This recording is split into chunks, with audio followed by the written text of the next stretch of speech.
इस वीडियो में मैं बात करूंगा अल क्लासिको के बारे में। अल क्लासिको प्रीव्यू है ये, और इसमें हम बात करेंगे कि किस तरह से जो है वो दोनों टीमें एक दूसरे के खिलाफ मैच खेल सकती हैं और किस तरह का मैच होगा।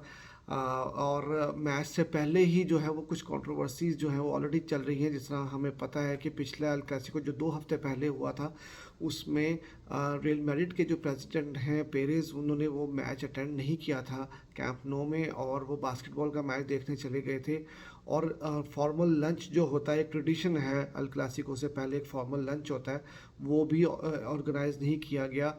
तो ये कुछ ज़रा सी जो है वो गर्मा गर्मी जो है दोनों टीम्स के दरमियान पहले से ही स्टार्ट हो चुकी है, क्योंकि रियल मैड्रिड ने जो है वो ऑलरेडी जो एक केस आया था जिसमें रेफरी स्कैंडल जो अभी रिसेंटली आया था, उसमें जो है वो बार्सिलोना के अगेंस्ट जो है वो इनिशिएटिव लिया था, तो जिसकी वजह से जो है दोनों क्लब्स में जो है वो गर्मा गर्मी चल रही है, जो कि मैच से पहले और फुटबॉल फैंस के लिए जो है वो बहुत मज़े की बात होती है, क्योंकि इस तरह की चीज़ें होना जो है वो मैच को और ज़्यादा एक्साइटिंग और गरम गरम जो है वो बना देता है। तो बात करते हैं कि पिछला जो फर्स्ट लेग हुआ था उसमें वो बार्सिलोना ने बर्नाब्यू में 1-0 से वो मैच जीता था। ओन गोल पे वो मैच बार्सिलोना ने जीता था, और जो हम कहते हैं कि हराम बॉल वो चावी ने खिलाया था। एक गोल करने के बाद बार्सिलोना जो है वो डिफेंस करना शुरू कर दिया था बार्सिलोना ने, और बार्सिलोना जो है वो किसी न किसी तरह से खींचतान के मैच को निकाल आई थी। एक 1-0 की जो लीड है वो एडवांटेज ज़रूर है बार्सिलोना का, लेकिन बार्सिलोना इस वक्त इंजरीज़ का शिकार है, और इंजरीज़ जो है वो बार्सिलोना को मतलब डिसाइड करना मुश्किल होगा चाबी के लिए कि वो किस स्ट्रैटेजी के साथ, किस लाइनअप के साथ जो है वो जाएंगे, और कौन से प्लेयर्स को वो मौका देंगे और किस तरह की फ़ुटबॉल खेलेंगे। क्या वो कल होम पर हराम बॉल दोबारा से ट्राई करेंगे, या वो अटैकिंग फ़ुटबॉल खेलेंगे, या वो स्लो फुटबॉल खेलेंगे, या पोजीशन बेस्ड फुटबॉल खेलेंगे, ये तो अब कल ही पता चलेगा। लेकिन इस तरह की सिचुएशंस में जो है वो काफ़ी ज़्यादा ट्रिकी जो है वो हो जाता है कोच को डिसाइड करने के लिए, क्योंकि जब उनके 4 मेन प्लेयर क्रिस्टियनसन जो कि इंटरनेशनल ब्रेक में इंजर्ड हुए, फ्रैंकी डी योंग, पैड्री और डेम्बले, ये 4 मेन प्लेयर्स जो हैं वो बार्सिलोना की लाइनअप में हमें नहीं दिखेंगे। और बार्सिलोना को है वो इनकी रिप्लेसमेंट जो है मेरे ख्याल में अलोंसो होंगे डिफेंस में, क्योंकि और कोई मुझे ऑप्शन नज़र नहीं आ रहा। देखना ये होगा कि आंसू फती को मौका मिलेगा या फेरन टोरेस को मौका मिलेगा कल के नहीं, क्योंकि रफीनिया जो है वो पिछले मैच में जो बार्सिलोना ने ला लीगा में खेला उसमें वो नहीं दिखे थे, क्योंकि वो रेड कार्डेड थे, और कल के मैच में वो बार्सिलोना के लिए ज़रूर राइट विंग पे नज़र आएंगे।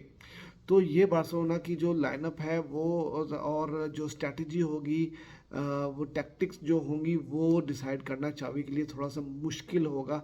और जहाँ तक बात रियल मैड्रिड की जाए तो रियल मैड्रिड जो है वो उन्होंने पिछला मैच बहुत ज़बरदस्त खेला, 6-0 से जीते। करीम बेंजेमा ने 7 मिनट में जो है वो हैट्रिक मुकम्मल की थी, और काफ़ी ज़्यादा शार्पनेस दिखी रियल मैड्रिड की टीम के अंदर। और मुझे लगता है कि कल रियल मैड्रिड जो है वो पूरी जान मार देगा कैंप नो में।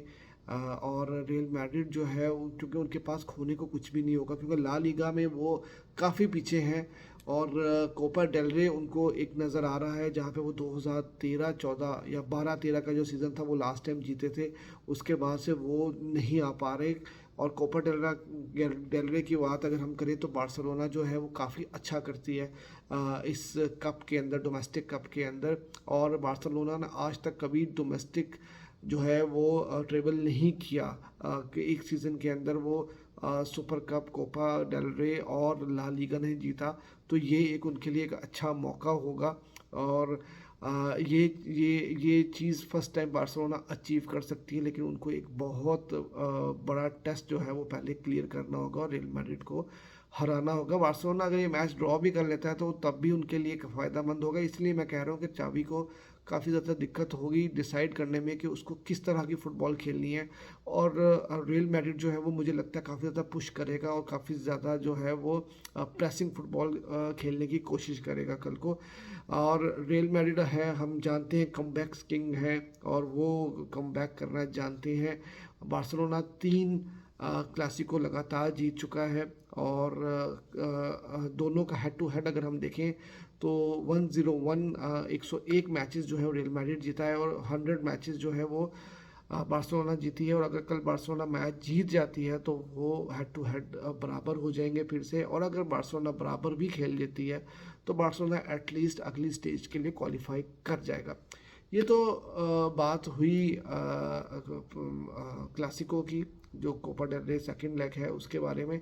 एक छोटी सी न्यूज़ और आपके साथ शेयर करें जो काफ़ी ज़्यादा सर्कुलेट कर रही है, वो ये है कि लियोनेल मेसी को सऊदी क्लब अल हिलाल ने 400 मिलियन यूरो की जो है वो ऑफ़र कर दी है और वो उनको कॉन्ट्रैक्ट देने के लिए जो है वो कांटेक्ट कर रहे हैं। लेकिन ये साथ में ये भी न्यूज़ आ रही है कि लियोनेल मेसी वो इस वक्त सिर्फ और सिर्फ बार्सिलोना में या यूरोप में खेलना चाह रहे हैं और बार्सिलोना ने भी ऑलरेडी उनको 10 मिलियन यूरो की ऑफ़र कर दी है। लेवेंडोस्की की ऑफ़र, क्योंकि फाइनेंशियल फेयर प्ले भी बार्सिलोना को देखना है। और मेसी ने जो है वो सुनने में तो यही आया अभी तक, क्योंकि काफ़ी अर्ली अभी न्यूज़ आई है फैबियन रोमेरो की। मैं आपको ट्वीट भी आपके साथ शेयर कर देता हूँ। तो सुनने में तो यही आ रहा है कि मेसी उसको कंसिडर नहीं कर रहे बिल्कुल भी। एक बहुत बड़ा जो है कॉन्ट्रैक्ट वो मेसी को ऑफ़र हो रहा है। रोनाल्डो हम जानते हैं ऑलरेडी, जो अल हिलाल की राइवल क्लब है अल नसर, जिस तरह बारसा और मैड्रिड की बहुत ज़्यादा लगती है, इसी तरह से अल नसर और अल हिलाल की भी जो है वो बहुत लगती है। और अल हिलाल इसी वजह से जो है वो मेसी को साइन करना चाह रहा है, लेकिन मेसी जो है वो इस वक्त उनके हाथ में नहीं आ रहे और मेसी यूरोपियन फुटबॉल में कंटिन्यू करना चाह रहे हैं, क्योंकि उनकी नज़र जो है वो अभी भी अगले वर्ल्ड कप के लिए भी उन्होंने कहा है कि शायद वो अगले वर्ल्ड कप के लिए हों। और हम ये जानते हैं कि वो कोपा अमेरिका अगले साल जो है वो खेलना चाहते हैं और उसके लिए वो फिट रहना चाहते हैं, तो वो यूरोप में ही स्टे करना चाहेंगे। तो ये जो है इस वक्त खबरें चली आ रही हैं काफ़ी ज़्यादा, और देखना ये है कि कल के मैच में क्या होता है। बहुत कांटे का मैच होने वाला है और प्रिडिक्शंस जो हैं वो बहुत ज़रूरी हैं। आप चैनल सब्सक्राइब भी करें और कमेंट बॉक्स में अपनी प्रिडिक्शन बताना बिल्कुल ना भूलिएगा।